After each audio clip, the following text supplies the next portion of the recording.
Live ya Tanzania Safari Channel. Wakati maeneo tofauti waumini wa dini ya Kiislamu wakiwa wanasherehekea sikukuu ya Eid al-Adha, sisi hapa leo Safari Live unaipata moja kwa moja kutoka kwenye mapafu ya jiji la Dar es Salaam. Hapa tulipo utapata nafasi ya kuweza kuyafahamu mengi ambayo tunazungumzia kuhusu masuala mazima ya utalii. Kama ilivyo ada, kila siku ya Jumamosi Safari Live huwa ipo kwa ajili ya kukuonesha moja kwa moja kutoka eneo husika, eneo la tukio, kukuonesha kile ambacho kinakuwa kinajiri. Na hapa tulipo leo ni katika msitu huu wa hifadhi ya mazingira asilia Pugu Kazimzimbwe, ambao utaupata hapa katika eneo la Kisarawe katika mkoa wa Pwani, kilomita kadhaa kutoka katikati ya jiji la Dar es Salaam. Hapa pamoja na mengine ambayo utayafahamu mengi, pia nitapata maelezo kutoka kwa mgeni wangu hapa ambaye atakuwa akinielezea mengi kuhusu msitu huu wa Pugu Kazimzimbwe. Karibu sana bana katika Safari Live ya Tanzania Safari Channel. Asante sana. Kwa majina naitwa Baraka Mtewa, ni mhifadhi mwandamizi lakini pia ni mhifadhi mkuu wa wilaya ya Kisarawe. Karibu sana katika msitu wetu wa mazingira asilia Pugu Kazimzimbwe. Kabisa, mwanzo wakati nafungua nimewaambia watazamaji wetu kwamba tupo katika mapafu ya jiji la Dar es Salaam. Tafsiri yake ni nini? Kwa nini mapafu ya jiji la Dar es Salaam? Tunasema msitu wa Pugu Kazimzimbwe ni mapafu ya jiji la Dar es Salaam kwa sababu ni msitu ambao unanyonya hewa zote chafu ambazo zinazalishwa na viwanda na mazingira jumla kwa jiji la Dar es Salaam, ambayo yote ambayo ni carbon dioxide inanyonywa na misitu, kwa sababu misitu hii yenyewe inatumia carbon dioxide na inazalisha oxygen ambayo sisi ndio tunayotumia. Kwa hiyo tunatumia au tunanufaika sisi wananchi wa Kisarawe, lakini pia wananchi wa Dar es Salaam wanapata hewa nzuri kupitia msitu huu wa Pugu Kazimzimbwe. Tukihitaji Dar es Salaam ni moja kati ya majiji ambayo yanakuwa kwa kasi zaidi barani Afrika. Kwa hivyo vyovyote vile lazima shughuli hizi za viwanda ziwepo kwa kiwango cha juu. Ni sahihi kabisa. Na mtazamaji, basi utakuja kuyafahamu mengi kwa undani wake, lakini tukizungumzia kuhusu utalii, moja hapo ya kivutio kwa wengi ambao wanatembelea katika maeneo tofauti ni pamoja na zile ngoma asili. Sasa hapa leo utapata pia burudani kutoka kwenye kundi hili la Mogobogobo. Hiki ni kikundi cha ngoma kutoka pale Mwanza. Ngoma ya Kisukuma inapigwa kwa kutosha hapa na mtazamaji utaweza kufurahia kwa kiwango chake. Tumpe kidogo burudani mtazamaji ambaye anatusikia kwa sasa.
ya Tanzania Safari Channel. Ngoma Mugobogobo kutoka Mwanza, ngoma ya Kisukuma hiyo ikitufikisha hapo mpaka hivi sasa, lakini tunaenda sasa kuanza kuyatizama mengi na kuzungumza mengi kuhusu yale ambayo tutayapata katika msitu huu. Bila shaka mtazamaji ataweza kufurahi kwa kiwango kikubwa sana na elimu ataipata ya kutosha. Sahihi kabisa. Sahihi kabisa. Wakati tunatembea hivi tunaenda kumuonesha pia vivutio tofauti ambavyo vinapatikana kwenye eneo hili. Tukizungumzia namna ya kuweza kufika hapa, ni moja kati ya njia rahisi zaidi. Sababu nikiangalia kutoka katikati ya jiji la Dar es Salaam ni mbali kama kilomita 20 hivi. Ni sahihi kabisa.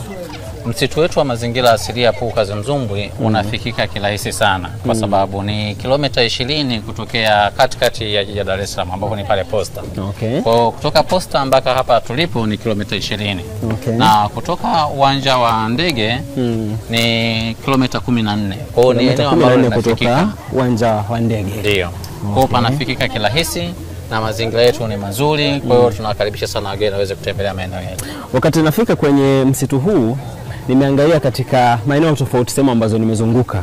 Ndio. Ni eneo kubwa kweli. Ni sahihi. Pana ukubwa kiasi gani hapa? Msitu huu wa mazingira asilia Puka Mzumbwi una jumla ya hekta 8965. Kwa hiyo ni msitu mkubwa kiasi na tunautumia kwa shughuli za utalii ekolojia, tunaita ecotourism. Ndio. Okay. Kundi ambalo linafika zaidi hapa ni makundi gani? Kwa sasa msitu wetu huu unatembelewa sana na watalii wa ndani. Ingawa pia tunapata wageni wa kutokea nje ambao nao ni wengi, na hata leo hii tumepata wageni wengi sana wa nje. Na moja kati ya vitu ambavyo vimekuwa vikihamasishwa hata kupitia Tanzania Safari Channel, hata kwenye hii Safari Live kwenye kipindi, ni pamoja na kuwafanya Watanzania wafahamu fursa tofauti ambazo zipo katika utalii, lakini wao kuvutiwa kutembelea katika vivutio mbalimbali vya utalii ambavyo viko hapa ndani ya taifa la Tanzania. Kwa kama unaniambia idadi kubwa ni ya watalii kutoka hapa ndani ya mipaka, ni moja kati ya mambo mazuri kabisa. Ni sahihi kabisa. Sasa tukiangalia akitembelea hapa, yupo ambaye anatutazama sasa hivi huko katika maeneo tofauti ndani na nje ya mipaka taifa la Tanzania, kwa sababu tunaonekana hata katika mtandao wa YouTube wa Tanzania Safari Channel. Akija hapa ni vivutio gani ambavyo atakutana navyo? Kwanza kabisa tuna kivutio cha malazi. Na katika huduma hii ya malazi tumegawa katika makundi mawili. Tuna huduma ya kulala kwenye mahema, lakini pia kuna nyumba za kisasa ambazo zinajengwa, tunaita eco lodge. Eco lodge ni nyumba ambazo zimejengwa kiasilia, hazitumii matofali. Kwa hiyo tumezijenga kwa kutumia mbao. Kwa zile msingi au zile nguzo pekee yake ndio zimetumia zege, lakini kuanzia hapo, kuanzia ile floor imepigwa mbao, imeezekwa kwa kazi vizuri.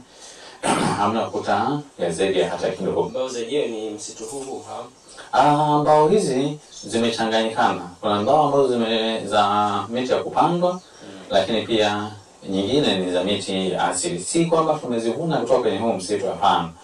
Huu msitu ni kwa ajili ya kutunza uhalisia wake tu. Kwa hiyo hakivuni kitu cha aina yoyote. Kwa hiyo kwenye swala la ujenzi wa hizi nyumba, tuna nyumba 2 ambazo tayari tumeshaanza ujenzi. Moja imeshakamilika, lakini ya pili ipo katika hatua za finishing.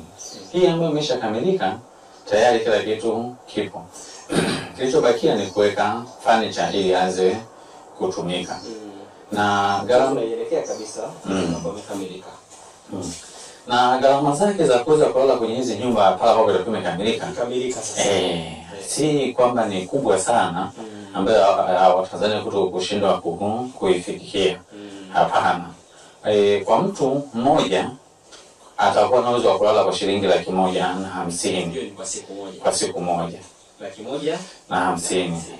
Hapo atapata na huduma ya chai asubuhi. Yaani hizo gharama zipo ndani. Chai zipo ndani ya gharama hiyo. Na endapo watakuwa watu wawili, maana gharama zake tungeanzia hivi. Gharama zake ni shilingi 200,000 endapo itakuwa ni dhahabu. Nzuri kweli. Ana imejengwa na Watanzania. Na Watanzania ambao wameweza kujenga hii cottage. Imejengwa kisasa kabisa. Na hapo kilichobakia sasa ni furniture peke yake. Maana tukishaweka swala la furniture tu ndani, tayari inaweza kuanza kutumika. Kuna wakati kwenye maisha yetu ya kila siku kuna mambo mengi sana. katika mahangaiko yetu huko. Ndio. Kwa hiyo kuna muda mtu anahitaji kupata sehemu ambayo ukikaa walau unatulia, akili kwanza unaituliza kabisa. Lakini pia unapata uwezo wa kuweza kufanya hata kufikiria mambo mengine ya kimaendeleo. Ndio. Kwa mtu akifika katika eneo kama hili kwenye nyumba hii, ndio, kipoa hapa kwa usiku mmoja, angalau kitu kinaweza kikatulia kwa sana. Ya, ni kweli eneo hili kama tulivyosema ni mazingira asilia. Kwa hiyo ina utulivu wa asilimia kubwa. Huku utasikia milio ya ndege na wadudu wengine tu. Hautasikia mlio wa mtu anatembea tembea wala hautasikia mlio ya gari. Huko kimya. Kwa hiyo kama unahitaji eneo la kutulia, ni kuja kulala katika msitu wetu wa mazingira asilia Puka Mzumbe. Na kwa wale wenzetu ambao wanapenda labda pengine anaandika proposal, ana project yake anapambana nayo, eneo hili ni rafiki sana kwa sababu huko hautakutana na interference ya aina yoyote. Yaani wewe na kompyuta yako na vitabu vyako, kwa kunahakisha proposal yako imeweza kumachua. Na mtazamaji wa Safari Live Tanzania Safari Channel, moja kati ya mambo muhimu sana ambayo lazima ujipatie katika maisha yako ya kila siku. Unapofanya shughuli nyingi huko, kuna muda unahitaji kuituliza akili, lakini pia kuifanya ama kujifunza pia vitu vingine. Ukiwa katika msitu huu, basi ni kati ya vitu ambavyo utakuja kufurahia. Pamoja na nyumba hii na ile nyingine ambayo inajengwa pale, huko mkakati mkubwa pia kufanya kuwa na nyumba kama hizi nyingi katika eneo hili. Lakini pamoja na hiyo, zipo pia zile tent ambazo wengine akija pia wanatumia. Kwa kweli tuna huduma hiyo ya tenti. Huduma hii imekuwa ni rafiki hususan kwa watu wa kipato cha chini, hususan wageni wa ndani. Huduma hii ni rafiki na ni rahisi kwa kila Mtanzania kuweza kuimudu kwa sababu kwa tenti ya watu mtu mmoja mpaka wawili ni shilingi 15,000 kwa siku moja. Kwa hiyo mtu anaruhusiwa kuja kulala kwa siku kwa shilingi 15,000. Tenti zetu ni nzuri, ni canvas ambao hata mvua ikinyesha maji hayawezi kupenya na kuingia ndani. Sasa wote tunazungumza kuhusu hayo yote, tusimalize uhondo kuhusu nyumba hizi. Kwanza tutatizame kilichopo ndani kwenye hizi nyumba. Hata mtazamaji afahamu hata atakapohitaji kuja hapa ajue anakuja kukutana na nyumba ambayo ina hali gani kwa ndani. Ndio. Sawa, karibuni sana. Ndio, karibu. Shukrani. Kwa hapa ni mambo ya teknolojia. Hapa ni teknolojia, ulinzi umeimarishwa. Ulinzi umeimarishwa. Ndipo yuko hivi. Unaweka AC, sehemu za kuchajia. Leo maana ndani ya muda mfupi huenda eneo hili likawa vitu vimejaa tayari hapa kwa ajili ya kuweza kutumika sasa. Tayari tumeshapata mzabuni wa kuweza kutuletea vifaa hivyo, ambao tayari ameshaanza kuleta vifaa vingine ambao vimebakia mpaka sasa hivi ni vile vya kutengeneza, hususan vitanda ndio ambao tunavisubiria. Vingine vyote vimeshakuja. Kwa ndani ya wiki moja hapo ukija, chumba hiki kinakuwa kimebadilika. Utakuta kuna kitanda, kuna coffee table na vitu vingine vyote ikiwemo fridge, TV za kuwezesha fungwa kwenye chumba hiki. Na mtazamaji wa Safari Live Tanzania Safari Channel, yote haya ni katika kufanya wewe ambao unataka kufanya utalii wa ndani ya taifa la Tanzania kuweza kufurahia kile ambacho unakuwa unakipata. Ukiangalia katika chumba hiki, huduma zote anakuambia itakuwa ni hali ambayo itakuwa ni nzuri zaidi. Si ya kutosha iko hapa, lakini tunaona pia mandhari jinsi ilivyo nzuri ya kuvutia. Tunaendelea kutazama vitu mbalimbali ambavyo viko ndani ya hifadhi hii. Salia nasi mpaka tamati ya Safari Live ya Tanzania Safari Channel. Naona mlango mwingine sasa hapa. Huku ni huku ni washroom. Ambao huduma ya kujisitiri imezingatiwa. Usafi wa hali ya juu. Imebeba katika ubora kweli kweli. Kama unavyoona choo kizuri kabisa. Tuna hita pale, sehemu ya kupigia mswaki kama unavyoiona, muonekano mzuri kabisa. Sawa. Na Safari Live Tanzania ambayo tunatazama mtazamaji kutoka sehemu yote ile, hapa ni Puka Mzumbe. Hizo zote ni sehemu za huduma za kufanya wewe ambao unapenda kufanya utalii ukifika katika eneo hili kuweza kupata burudani. Lakini tuendelee kutazama mlango huu unatutoa ndani katika upande mwingine. Huku nje ni sehemu ya kupumzika. Yaani kama leo pengine umekaa ndani umechoka, unaamua kutoka nje na kuweza kupumzika. Ambapo katika plani yetu maana yake hapa patakuwa pana meza na kiti. Kwa hiyo maana patakuwa pana meza na viti viwili. Kwa hiyo kama mko wawili maana mmoja anakaa upande mwingine na mwingine upande mwingine, mnaendelea kupumzika.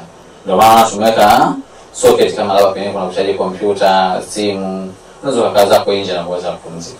Viti vitakuwa viwili na meza. Pia target yenu nyie hapa ni watu wawili waje.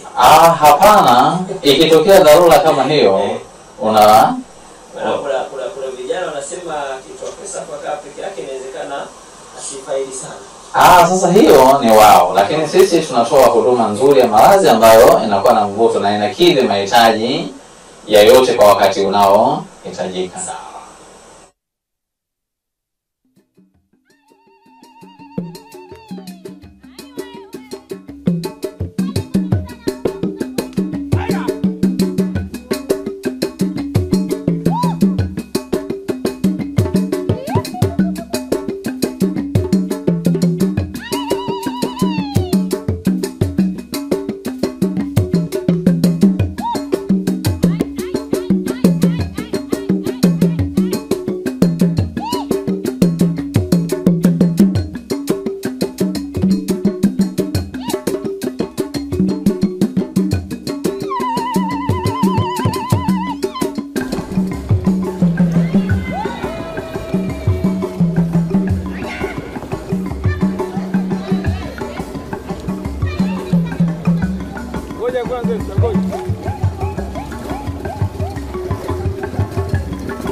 Na mtazamaji wa Safari Live ya Tanzania Safari Channel, Pugu Kazi Mzumbwi, sehemu pekee ambayo itakufanya uwe na buraha ya kutosha wakati wote. Yaani itakufanya uwe na furaha ya kutosha, lakini pia kichwani huku utaongeza mengi katika fikra zako na kuweza kujifunza mengi kuhusiana na masuala mazima ya utalii. Na nihitaji pia muda mwingine na ukakamavu wa kutosha kuhama kutoka sehemu moja kwenda sehemu nyingine.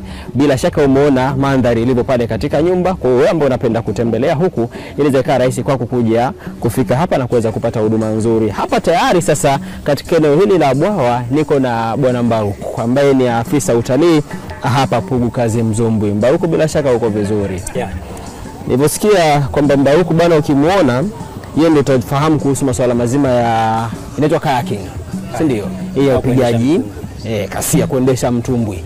Tuambie bwana kwanza kuhusu hapa ukubwa wa bwawa hili, lakini pia kina kikoje, mtazamaji afahamu.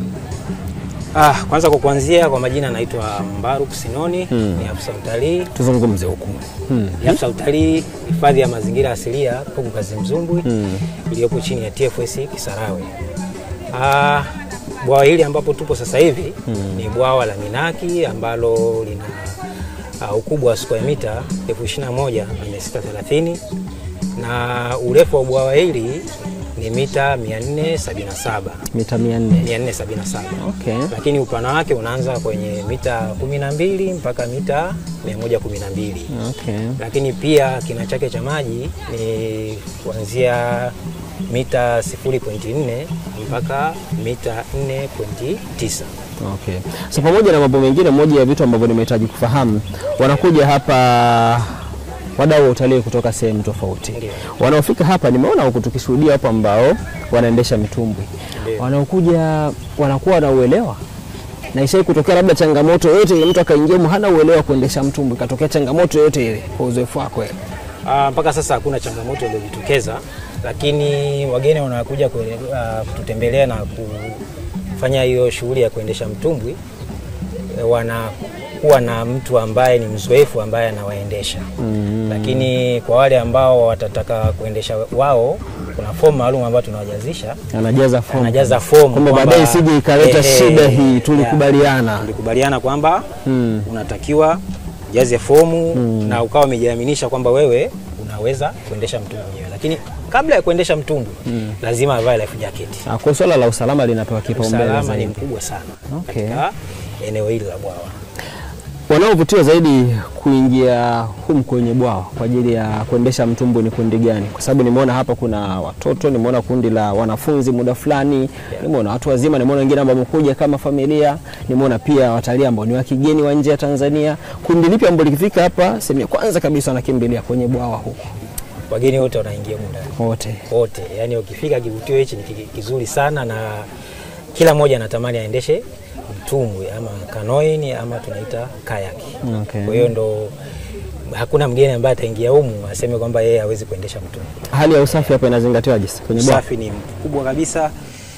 Kila siku lazima tufanye usafi, na ndani ya bwawa hili usafi upo. Bwawa ni salama kabisa. Bwawa halina matatizo yoyote kama unavyoliona. Okay. Gharama zikoje? Gharama za kuendesha mtumbwi kwa mgeni wa nje, yani ninaposema mgeni wa nje, Tanzania kwamba nje ya Afrika Mashariki. Kwa sababu mgeni wa Afrika Mashariki yote kiingilio chao ni sasa na mgeni wa hapa Tanzania ndani. Kwa maeneo ya Afrika Mashariki yote ni sawa? Ni sawa. Okay. Lakini kwa mgeni ambaye anatoka nje sasa ya Afrika Mashariki, kuendesha mtumbwi analipia shilingi 30,000. Okay. Kwa mtu mzima wa miaka kuanzia 18.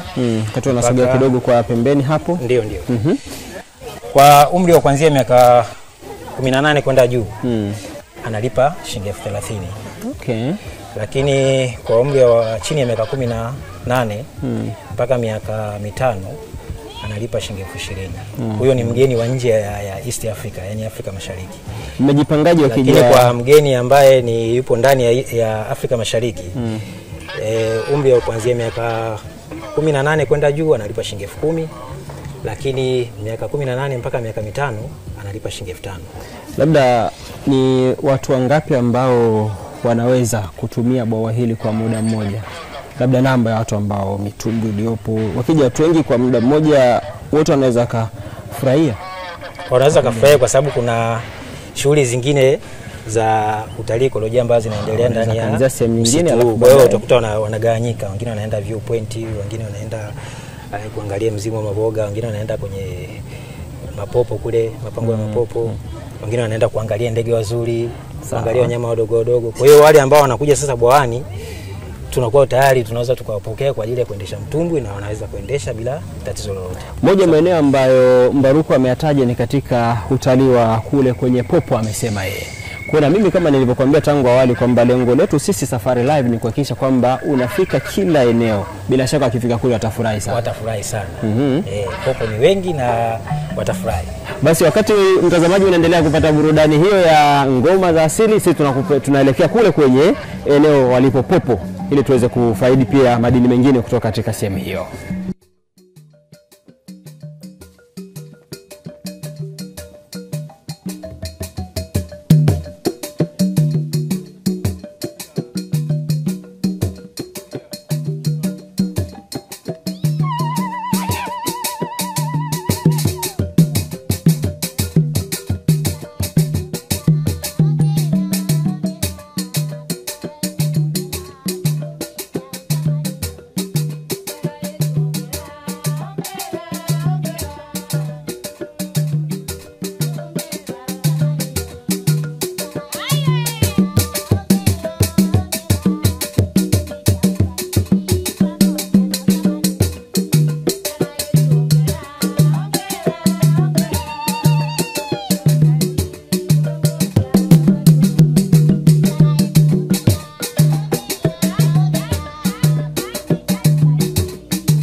Na mtazamaji wa Safari Live Tanzania Safari Channel, tunaambiwa mazingira ambayo yametunzwa vizuri basi utoa nafasi ya kuwa na viumbe wengi ndani yake. Sasa ukifika hapa Pugu Kazimzumbwi, safari yako itakuwa haujapata buraha ya kutosha kama hautafika sehemu ambapo wanapatikana popo wa kutosha. Kwa hapa tulipofika sasa tunakuja kuona katika kivutio hiki eneo ambapo utakuta popo wa kutosha. Na hapa sasa nitakuwa nikizungumza na afisa utalii wa wilaya ya Kisarawe Bwana Kennedy, hapa atatupitisha katika yote haya. Bila shaka uko vizuri. Niko vizuri kabisa. Taarifa ambazo nimezipata ni kwamba watalii wakija furaha yao kubwa sana wakifika hapa kusikia historia kuhusiana na popo kiujumla. Ni kweli kabisa. Wageni wengi tunaowapata wanapenda sana kutembelea katika eneo letu hili la Pugu Kazimzumbwi. Hii ni sehemu katika msitu wetu wa hifadhi mazingira asilia ya Pugu Kazimzumbwi. Lakini hata kaeneo tu tunakaita Mwambisi. Lakini Mwambisi wakati nimetizama hapa yes. hifadhi ya Gombalima. Ni kweli. Sasa Gombalima hii ni eneo la hifadhi la popo. Popo wamehifadhiwa, lakini kuna mazingira ambayo yalikuwepo yamewafanya popo kufanya makazi yao. Kwa sababu popo wana tabia zao za kuishi, wana mazingira yao ambayo yanawavutia sana ili waweze kuishi. Ni kama siwezi kumkuta tu, kwa sababu pia kama viumbe wengine walivyo wana uwezo wa kuishi katika mazingira yao, na hao pia mazingira haya yamekuwa rafiki kwao, yanawasaidia kuishi. Kwa hiyo ukifika katika eneo hili utapata historia nzuri ya popo, lakini utaenjoy maisha ya popo. Unajua watu wanajua tu kila hapo utajifunza maisha ya popo, utaona aina za popo waliopo. Lakini tutaenda mbali huko ndani katika tunapoongelea kiikolojia, pia popo anachangamana na viumbe vingine. Kwa hiyo hayo yote yataweza kutusaidia kwa mgeni wetu akifika hapa, tunamueleza vitu vyote na anakuwa na furaha. Lakini kikubwa zaidi anaweza kuingia kwenye kundi kubwa la popo na asimguse. Sasa hicho kitendo ni nini? Kwa hiyo yes. Yes. That's hapo huko tunakoelekea ndio eneo ambalo maisha ya popo yapo. Ulikuwa unasema kwamba moja ya vitu ambavyo vinawafurahisha wanaofika kwenye sehemu hii kwamba akija anafurahia kuwa katika sehemu ambapo popo wanapatikana. Ni kweli. Lakini muda huo anakaa sehemu ile ambapo popo na hawezi kumdhuru. Hawezi kumzuru na hawezi kumgusa hata kutokuzuru. Yaani popo anaweza kupita karibu yako, lakini hawezi kukuzuru wala hawezi kukugusa. Kwa sababu ya maisha ya popo, kweli popo kama viumbe wengine wana macho, lakini maisha yao hategemei sana macho. Wao wanategemea kitu kinaitwa mwangwi. Kwamba akila anapokaribia kitu kizito, popo anapata taarifa kwamba unaelekea kwenye kitu kizito. Kile kitendo kinamfanya kwamba asikisogelee hicho kitu. Lakini hata maisha yao huku ni salama. Hata maisha yao wanavyoishi, sawa? Uwindaji wao kujitafutia chakula, wanajitafutia chakula kwa namna hiyo kwamba wanatumia mwangu zaidi kutafuta chakula kuliko kitu kingine chochote. Sasa humu ni ndani ya makazi ya popo. Hali ya humu kwanza ukiingia hewa inabadilika. Kwa sababu gani? Unajua nini kinasababisha? Popo anapenda sana kuishi sehemu ambayo ina giza wakati wa mchana. Na akiwa kwenye giza anaishi vizuri sana na enjoy, kwa sababu uwezo wake mkubwa uko katika mazingira hayo. Na hata ndio maana nilieleza kwamba hata kuinda kwake yeye hategemei sana kuona. Zaidi anategemea ni mwangu, kwamba na winda na baada hapo anaendelea kupata chakula chake.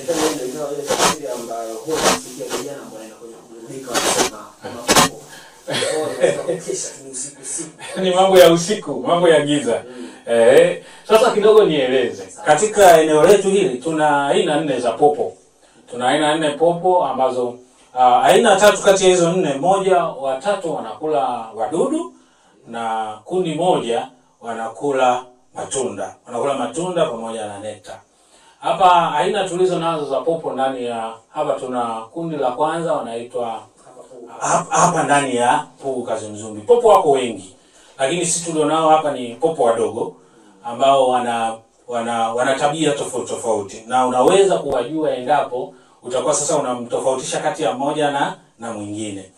Aina ya kwanza ya popo tulionao hapa wanaitwa Natal finger, Natal long finger bat, au wana vidole virefu. Unaweza kuanza kuwatofautisha kwa design hiyo. Lakini tuna wapili wanaitwa triple nose. wao usoni kwao ukiwatazama unaona hata face yake iko tofauti na wengine. Lakini tuna aina ya tatu wanaitwa Wiebeck epilepted leaf bud. Wao nao wana maumbo yao kidogo. Alafu tuna aina nyingine ya tatu wanaitwa knock round leaf bud. Hao nao ni aina nyingine. Lakini katika kundi hilo kuna popo mmoja ambao kundi moja wao wanakula matunda.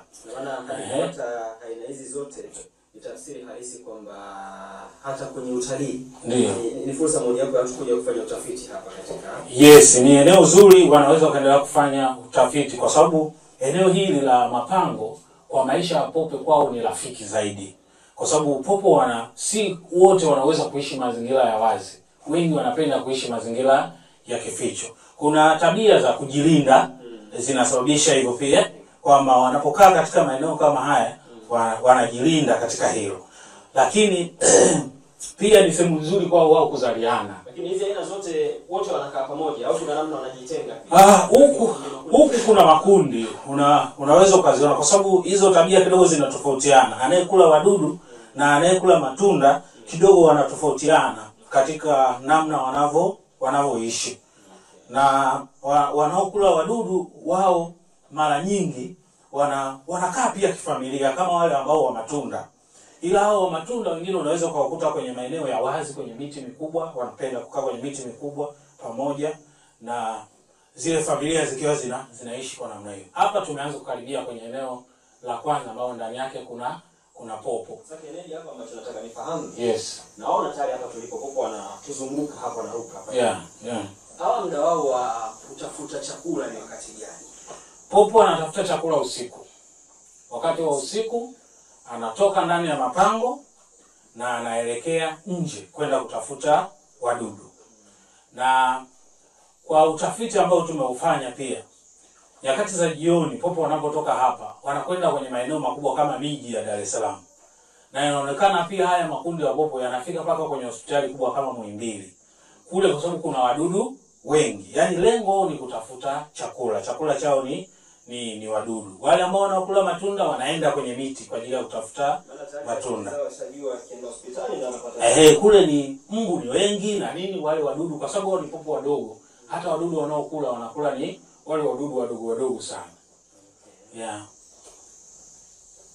Sawa, mtazamaji wa Safari Live Tanzania Safari Channel. Hapa tulipo ni sehemu ambapo ukifika hapa basi utapata nafasi ya kuweza kujifunza mengi kuhusiana na hawa popo, lakini pia kufahamu kuhusu maisha yao. Sisi tunaendelea kukuonesha zipo njia tofauti hapa na kila unapoingia huku basi na shaka ni sehemu ambazo unakutana na popo kutokana na hii ni moja ya chumba ambacho kina popo wengi wa kutosha.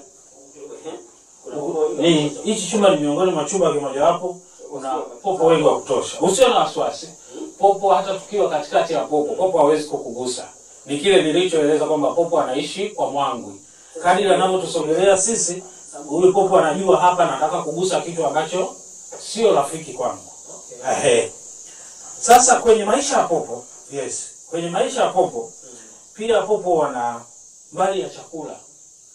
Hao popo wanaendeleza kizazi chao. Kizazi cha popo kinaendelezwa nao wanazaliana kama wanyama wengine. Na popo wanashika mimba kwa siku 50 mpaka 70. siku 50. Yaani ndani ya mwezi mmoja mpaka miezi miwili popo anakuwa amezaa. Lakini popo anazaa kipindi gani?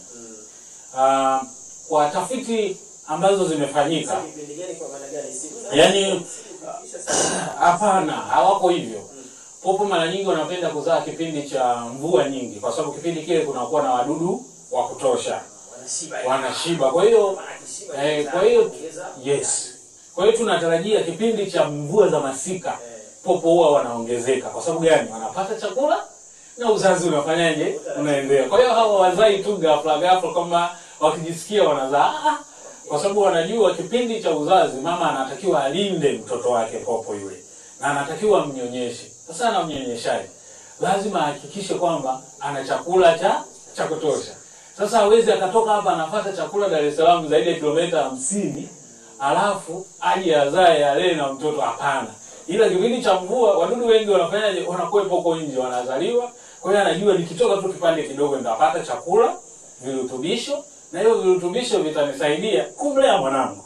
Kwa hiyo hicho ndicho ambacho wanafanya. Na popo ananyonyesha pia kwa siku zisizozidi 50, siku 50 mpaka siku 70. Inategemea na aina hapo. Kwa popo ambao tulio nao hapa. Yes. Sasa moja kati ya vitu ambavyo mimi nalitazama hapa, ukiangalia kila sehemu tunakwenda zipo njia zinazoonekana ambapo pote unapopo walipo ndani. Ndiyo. Ilitokeaje mpaka kukawa kuna popo hili na pia njia hizi zikatengenezwa? Nini kilitokea? Sasa haya mapango, haya ni ya shughuli za kibinadamu. Ndiyo yalianzisha haya mapango. Hapo zamani kabla hatujawa na hifadhi ya mazingira asilia, hapa kulikuwa na kiwanda. Kulikuwa na kiwanda cha kutengeneza vifaa vya majumbani na maabara. Vile vifaa vya ceramic, vifaa vya udongo. Na ukitizama unauona haya ni madini. Haya ni madini ya kaolin, kwa Kiswahili tunaita dongo jasi. Hayo madini yanasaidia kwa sasa hivi viwanda vingi vinavyotengeneza tiles wanatumia madini haya. Wanaotengeneza vyombo vya udongo kama nilivyosema, tumia tiles, gypsum. Lakini pia hii nayo ni poda. Hii hapa hii, ukishika hivi tungekuwa tunaona namna inavyokuwa mpaka mwisho inakuwa kama poda ya kawaida. Kwa hiyo inatumika kwa shughuli mbalimbali. Sasa kipindi hicho kiwanda kipo, humu ndio walikuwa wanachimba. Wanachimba kwa kwenda huko. Sasa zile shughuli za kibinadamu ziliposimama, haya mapango yamebaki katika hali ya nini, ya utulivu. Ndipo popo sasa katika kutafuta makazi yao, manake wameona hili eneo linafaa kuishi kwa sababu ile eneo ni giza na ni eneo limetulia. Na ndivyo ilivyo, na maana tunasema uhifadhi una umuhimu wake. Kadri unavyoendelea kuhifadhi eneo, linasaidia kwamba hilo eneo kuendelea kuwa imara na kuvutia viumbe wengine kuishi katika eneo hilo. Sasa kile jambo la kuzungumza na Mtanzania ambaye anakutazama hivi sasa, lakini pia na raia yote ambaye anahitaji kuja kwa ajili ya kufanya utalii, kipi ambacho anakikosa kutembelea maeneo kama haya? Kitu cha kwanza anachokosa, kwanza watu wengi popo kwanza kuna imani tofauti. Watu wengi wakiona popo wanahisi kama ni jambo la kichawi hivi. Yaani mtu akitembelewa na popo, akitembelewa nyumbani kwake anahisi kama mambo ya kichawi. Lakini akija huko atakuja kujua kwamba popo ni kiumbe wa kawaida. Anaweza akakupitia karibu na usipate shida yana yoyote. Sawa. Na mtazamaji wa Safari Live ya Tanzania Safari Channel, ni madini ambayo utayapata kutoka kwenye kipindi cha Safari Live ambacho kinakuja kila siku ya Jumamosi kuanzia saa 9 kamili jioni. Hapa tupo Pugu Kazimzumbwe ambapo tunafahamu vivutio vingi ambavyo vipo katika eneo hili. Salia nasi mpaka tamati, tunaendelea kuonyesha kila eneo, lakini pia kila kivutio ambacho tunakipata katika sehemu hii. Kwaje?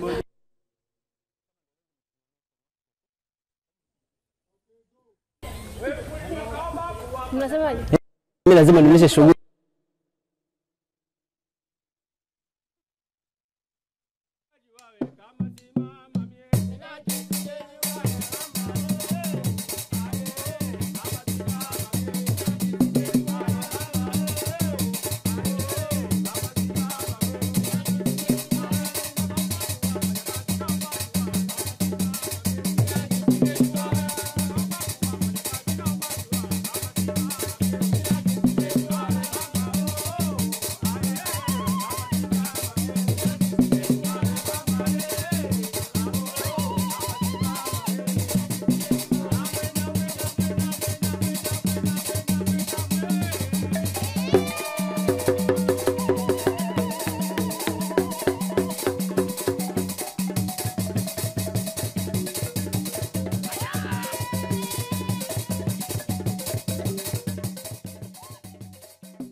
Naam, Safari Live ya Tanzania Safari Channel bado tunaendelea kukuonesha yale mengi ambayo utapata ukifika hapa katika msitu huu wa Pugu Kazi Mzumbwe. Moja ya vitu ambavyo ni furaha zaidi nadhani umejionea mwenyewe katika lile pango ambalo wapo popo wa kutosha.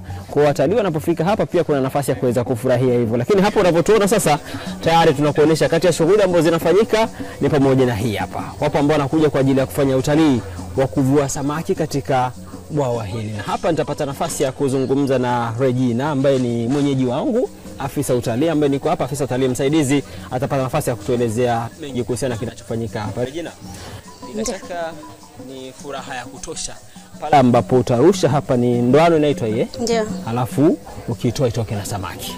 Hali inakuaje hapo akifika watalii? Kwa majina naitwa Regina Felix Mwakifuna, ni afisa utalii msaidizi ndani ya msitu wa Pugu Kazi Mzumbwe. Sasa hapa nimepata wewe unafanyaje? Yes. Nishampata unafanyaje? Nimetoka na samaki. Okay. Ukimpata samaki unamchukua, then unamtoa kwenye ndoano. Kanakimbia kabisa ka? Ndio, nakiwa uwe makini kwa sababu unaweza ukaumia kwa sababu ni ndoano, then unamwachia.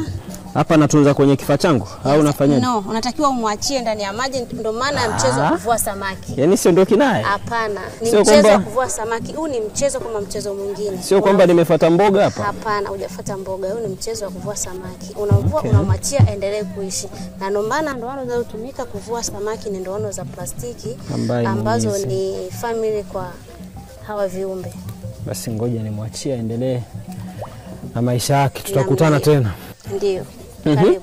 Pengine tuambie sasa, watalii wakifika hapa kwa ajili ya kufanya huu mchezo wa kuvua samaki, wengi wao wanaonesha hari gani? Akifika anaanza kufundishwa, akifika ni kuwapatia tu vifaa hivi na kuanza kujaribu bahati yao?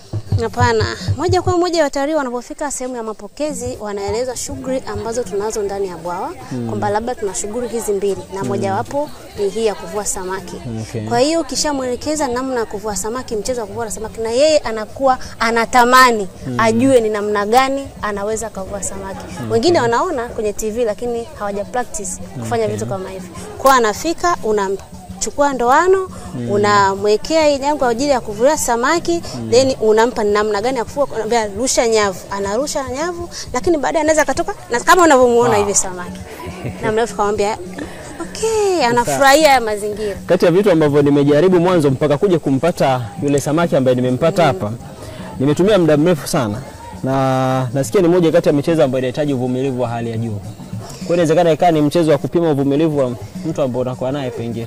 Kuna wengine wanakata tamaa na katika mchezo tegemea kupata au kukosa. Kama unavyoona hata mechi za mpira, unaweza kufunga ukafungwa. Kwa hata hii maana mchezo unaweza kufanikiwa au usifanikiwe. Endapo utafanikiwa ni bahati yako, utakosa sawa, lakini umesha practice mchezo. Umeniambia hapo mwanzo, ndio maana hata yule samaki ambaye nilimpata tukamrudisha huko ndani, lakini kalikuwa ni kadogo. Hata yule mpata ni mdogo. Wapo hata samaki wakubwa ambao unaweza kupata huko? Kuna samaki wengi wakubwa wapo kwa sababu hili bwawa lina aina mbili ya samaki. Tuna kambale na perege. Hawa uliompata mara kwanza ni perege, lakini pia kuna kambale. Unaweza kupata kambale mkubwa hata wewe utashindwa kumbeba. Yes. Basi mimi zoezi nitaendelea nalo hapa mpaka nitahakisha wakubwa na wapata vile. Karibu, naomba uendelee. Zikoje gharama za kufanya hii? Gharama kwa Mtanzania ni shilingi 5,000, lakini ya kufanya sport fishing. Yes, lakini kwa mgeni wa nje ni shilingi 20,000. Ndio. Sawa, mtazamaji, ni sehemu ya kivutio ambavyo unavipata hapa, na niko na Regina hapa. Tumeona kile ambacho kinafanyika. Yote haya ni kutoka katika eneo hili la msitu wa Pugu Kazi Mzumbwe ambao unaopata hapa katika wilaya ya Kisarawe kwenye mkoa wa Pwani, karibu kabisa na wilaya ya Ilala kwa jiji la Dar es Salaam. Lakini pamoja na mambo mengine, kuna sehemu ambayo kwenye vivutio ambavyo hata vipata hapa mtazamaji ni pamoja na kule mmeniambia kuna sehemu ya Mzimuni. Sehemu ya Mzimu. Si ndio? Ndio. Bila shaka ni moja kati ya maeneo ambayo ni mazuri. Ndio.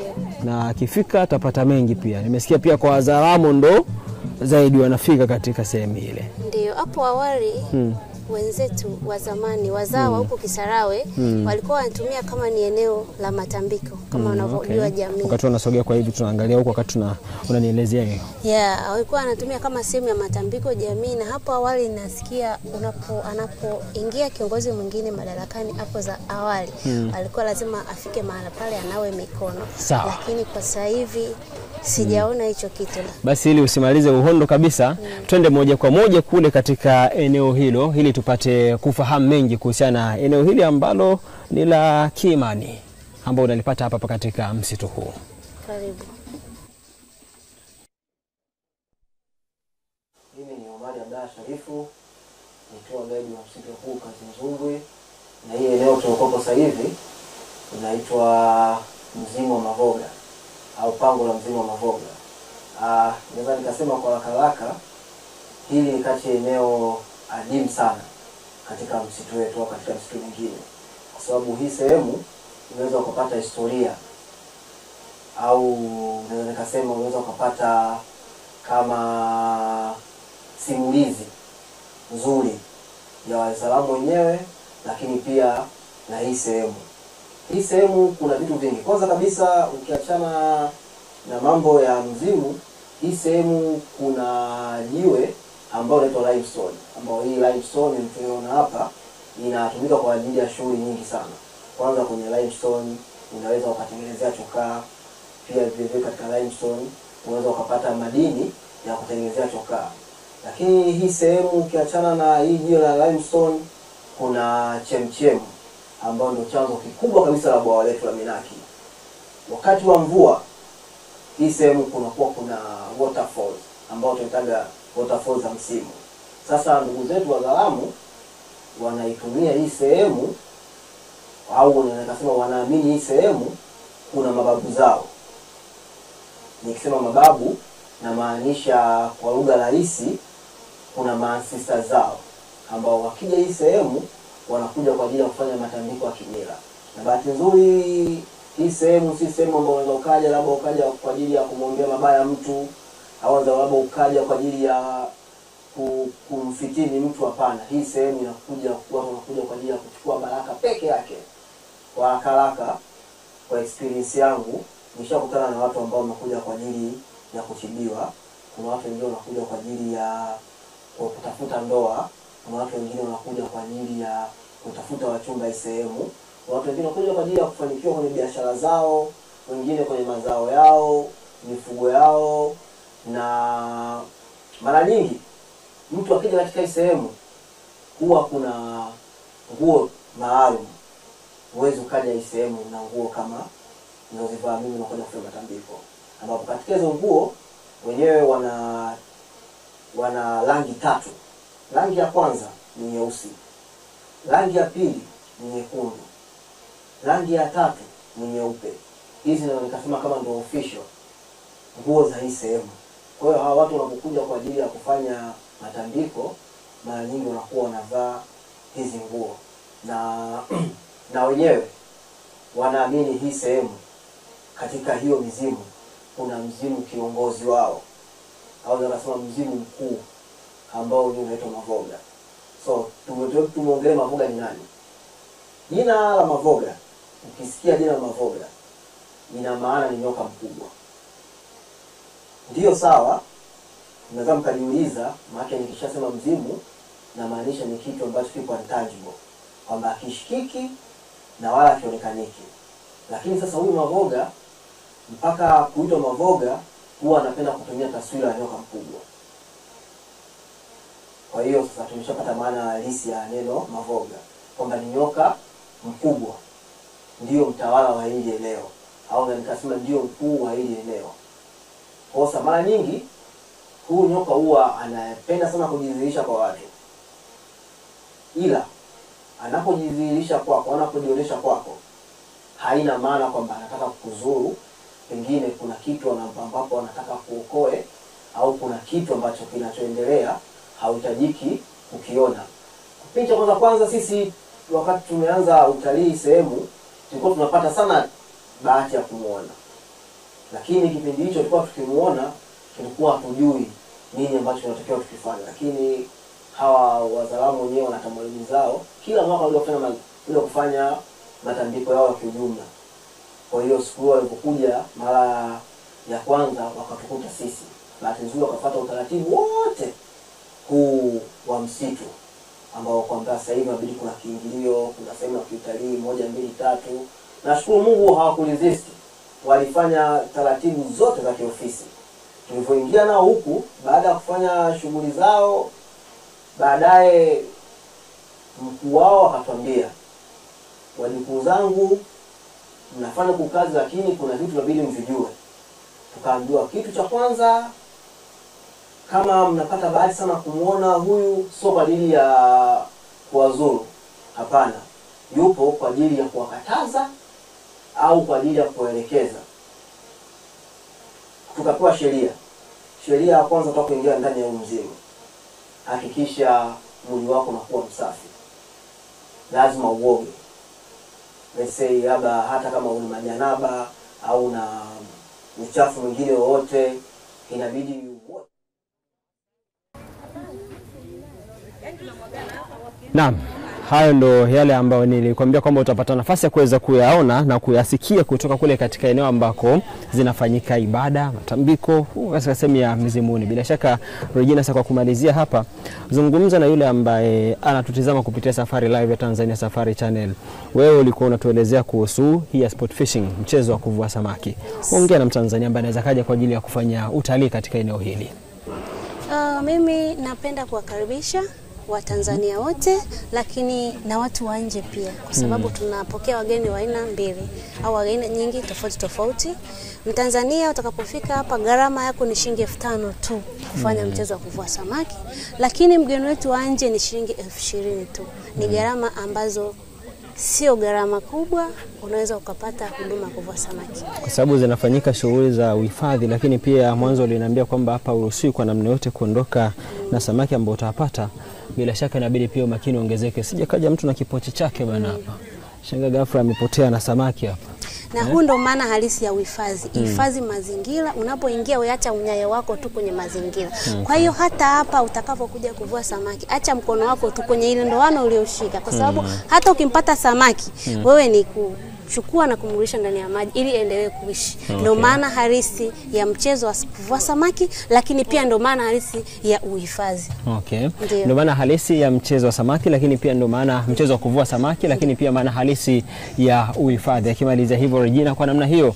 Lakini mtazamaji, tukiwa bado hapa, unaendelea kupata vionjo tofauti, kupata vivutio tofauti na kusikiliza simulizi nyingi kutoka katika eneo hili la msitu huu wa Pugu.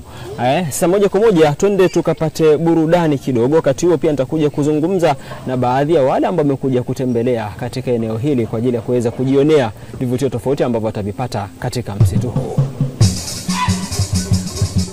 Karibu.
ngoma Mugobogobo, ngoma kutoka kwa kabila la Wasukuma kule katika jiji la Mwanza, inakufanya unaendelea kupata burudani kutoka hapa katika msitu huu wa Pugu Kazi Mzumbwe. Moja kati ya maeneo ambayo imekuwa ni furaha zaidi kwa wale ambao pia wamefika katika sehemu kwa ajili ya kuweza kutembelea, ukizingatia siku ya leo ni siku ya sikukuu, lakini pia ni sehemu ambapo mara nyingi inakuwa ni mtoko wale ambao wanakuja kutembelea katika eneo hili. Sasa hapa tutazungumza na mmoja ambaye ni kama mwakilishi tu wa watazamaji wengine ama wageni wengine ambao wamefika katika sehemu hii. Mambo? Poa. Uko vizuri? Uko poa sana. Nani jina lako? Naitwa Priska. Priska. Yes. Priska, umetoka wapi kuja hapa leo? Nimetoka Tegeta. Tegeta, Dar es Salaam. Yes. Wanasema msitu huu ndo mapafu ya jiji la Dar es Salaam. Ndiyo. Sasa furaha yako ni ipi mara baada ya kuwa umefika hapa leo?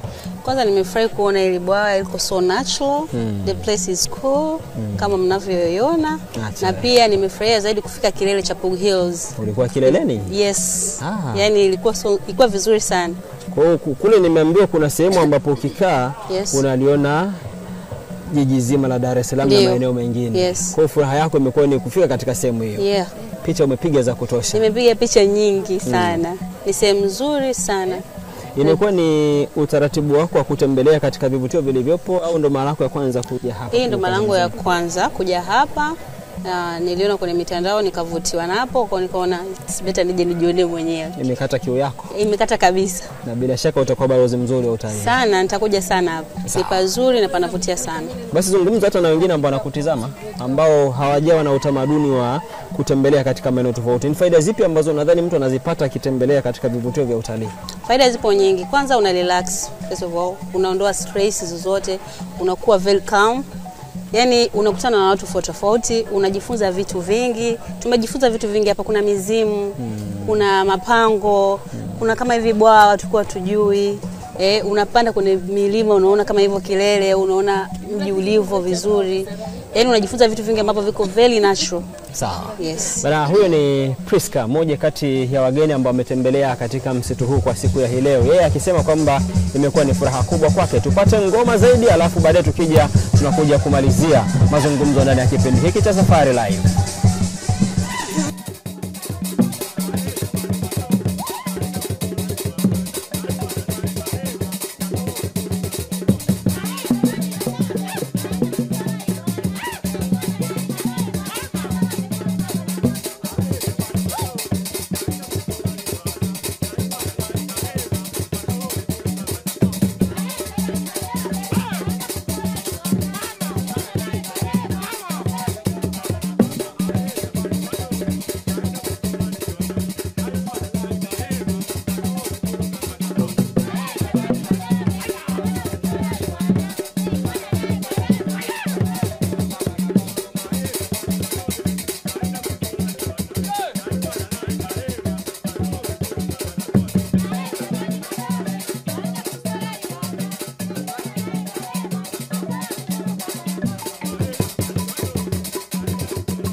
Channel kwa hili kwamba punde nitarejea hapa kwa ajili ya kuweza kuhitimisha mazungumzo ndani ya kipindi cha Safari Live ya Tanzania Safari Channel ambacho kinakujia kila siku ya Jumamosi kupitia katika channel yako ya bora kabisa ya utalii hapa nchini Tanzania.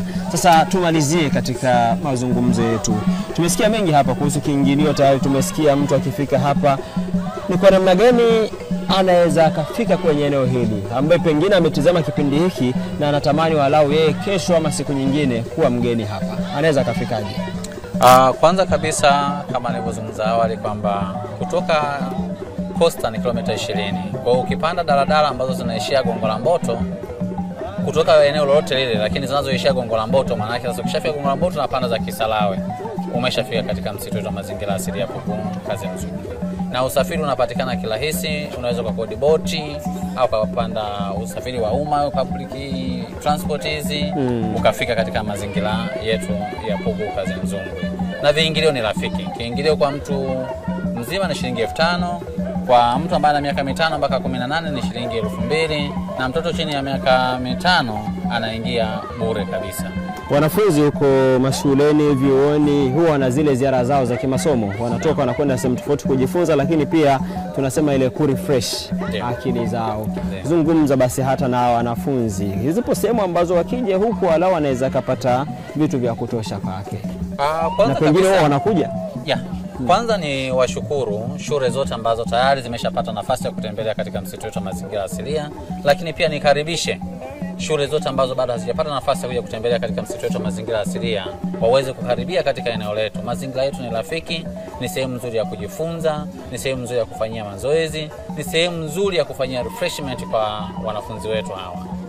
Sawa, mtazamaji wa Safari Live ya Tanzania Safari Channel, mara zote kama ambavyo tunakwambia tumerithishwa, tuwarithishe. Kazi ambayo tunayo sisi ni kuhakikisha kwamba tunakufikishia kila ambacho kipo ndani ya eneo hili. Na leo tulikuwa katika msitu huu wa Pugu Kazimzumbwe ambao upo Kisarawe katika mkoa wa Pwani, na zaidi tukikuonesha vivutio mbalimbali vya utalii ambavyo unavipata katika eneo hili. Kwa ukitembelea hapa, pasi na shaka itakuwa nafasi kwako kuweza kujifunza mengi, lakini pia kujiweka katika hali ya usawa. Akili inaweza kaa imechoka, ukija hapa wala utapata vitu ambavyo vitakufanya wewe katika hali ambayo ni nzuri zaidi, lakini pia kuchangia katika pato la taifa. Tunafahamu katika sekta ya utalii serikali imekuwa ikiweka nguvu kubwa kwa kiasi chake ili kuweza kuweka mambo kwenda vizuri zaidi. Kufikia hapo, mimi niseme hatuna la ziada katika Safari Live kwa siku ya hii leo. Kwa niaba ya timu nzima ambayo imefanikisha matangazo haya kukufikia hapo ulipo, jina langu ni Idrisa Abubakar. Hadi wakati mwingine, Safari Channel tumerithishwa, tuwarithishe.